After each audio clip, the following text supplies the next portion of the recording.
So Apophenia is the first alchemical stage. In Jungian psychology, it's the Nigreto stage.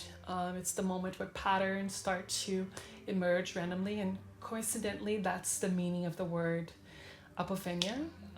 Visually, this is a moment where she's leisuring just before the creative chaos that comes.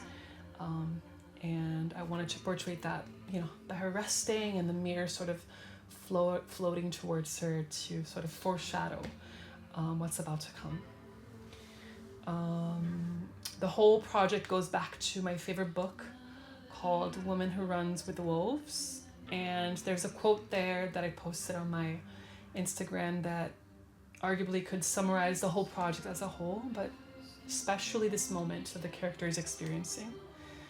But basically, most of these songs were produced while I was shooting the music video for my album, which comes after the EP. It was my first time directing, my first time acting, but maybe this is a story that we dive in deep when the album comes around. But what's important here is just the timeline. I feel like the EP is in between the album, and I guess it's where we meet her in this realm where everything's super ethereal and perfect. And it's important because it's a very crude contrast to when we meet her in the album, so it's a really good interpretation of her now, but also in contrast to what's gonna happen next in the story. For this song, I actually wrote it about Iemanjá, but I also wrote about my mother. I think it encapsulates how difficult our relationship is, from when I used to live in Brazil up until our last moments together here in Canada. I think the moment that stayed with me was that I made peace with the sentiment in our relationship, and what happens after would be guided by signs that the crows would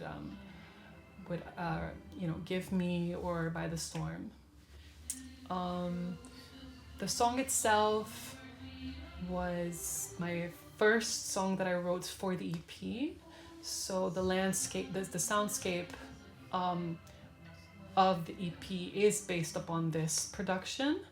You can see the signature cue chords, drone sound in the back, and then there's the guitar, which brings a very melodic aspect to it too. I think it really carved out the vision, sonically at least, for everything else. It was one of the hardest songs for me to write and produce as well, but I think it came out beautiful, and I don't think I would have changed it. That's Apophenia.